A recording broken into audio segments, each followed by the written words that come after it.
How you doing, Team Up? And welcome back to another episode of Hard News with Murdock.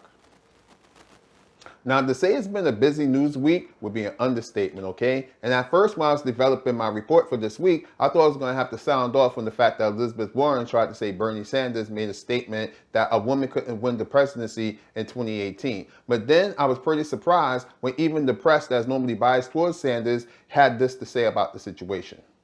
By the way, I've had conversations, private conversations taken to the press and totally manipulated for the benefit of the person who was sharing the story. This happens all the time. It's clear there's a misunderstanding or Elizabeth Warren is focused on something that was said.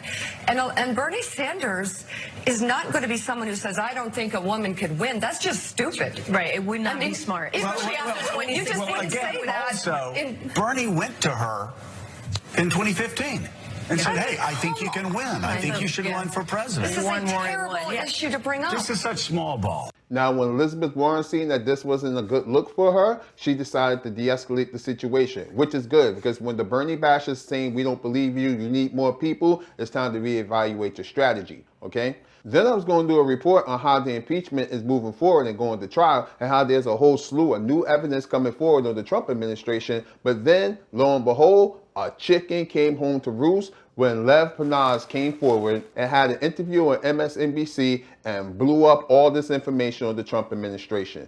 Take a look for yourself. Don't let me bore you with the details. Things happen that need to get out, and I think the world needs to know. What do you think is the main inaccuracy or the main lie that's being told that you feel like you can correct? That the president didn't know what was going on. President Trump knew exactly what was going on. He was aware of all my movements. I wouldn't do anything without the consent of Rudy Giuliani or the president. I have no intent, I have no reason to speak to any of these officials. I don't know them. I don't know about them. I don't know what they do. But I don't know. Maybe they were clients of Rudy. You'd have to ask Rudy. I just don't know. It was never about corruption. It was strictly about the Burisma, which included Hunter Biden and Joe Biden. You believe that Vice President Pence knew that his trip to the inauguration was contingent on those investigations being announced? Again, I mean, I know he went to Poland also to discuss this on Trump's behalf, so he couldn't have not known. I don't know exactly what Mr. Bolton knew, but I know Mr. Bolton was definitely involved in the loop because of the firing of Marie Yovanovitch. You believe he knows what the administration was pressuring Ukraine to do? Bolton? 100%. Mr. Barr had to have known everything. I mean, it's impossible. Did Rudy Giuliani tell you he'd spoken to the Attorney General specifically about Ukraine? Not only Rudy Giuliani, I mean, Victoria and Joe, they were all best friends. I mean, Attorney General Barr was basically on the team.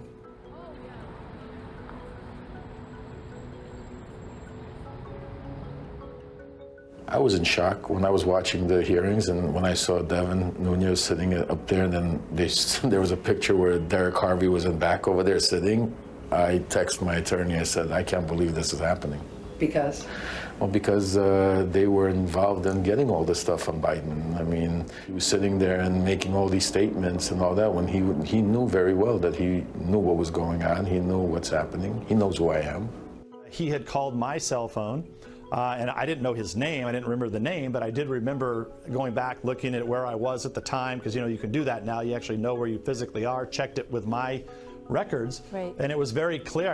I remember that call, which was very odd, random, talking about random things. And I said, great, you know, just talk to my staff and boom, boom, boom. Well, I don't believe it's true. I think he was either drunk or he's was trying to make himself bigger than it was, so I didn't take it serious. So you thought that this was him making it up? You didn't believe he actually had the ambassador under surveillance? No, absolutely not. The president kept firing her and she wouldn't leave. So nobody could understand what was going on. Public information, she was removed at the time that she was removed. She was back in the United States at the end of April. You're saying that the president tried to fire her before then? He fired her probably, at least, to my knowledge, at least 4 or 5 times. To different.